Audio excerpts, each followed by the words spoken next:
Tired of fumbling for your card at the McDonald's drive-thru?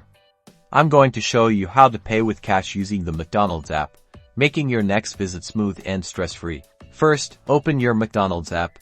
Make sure you're logged in and that your location services are turned on so the app can find the closest McDonald's restaurant. Browse the deals if you like, or just go straight to ordering.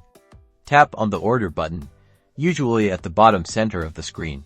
Now, select the McDonald's restaurant where you want to pick up your order. Ensure it's the right location. Build your order. Add all your favorite items: Big Macs, fries, McFlurries, whatever your heart desires. Once you've got everything, tap the View Card or Checkout button, usually found at the bottom of the screen. Review your order one last time. Here's the crucial step. On the checkout screen, scroll through the payment options until you see Pay in Restaurant. Select this option. This might also be labeled Pay at Counter or similar, depending on your region. Confirm your order. You'll receive an order number and a QR code. Take a screenshot of this screen, just in case. Head to the McDonald's you selected.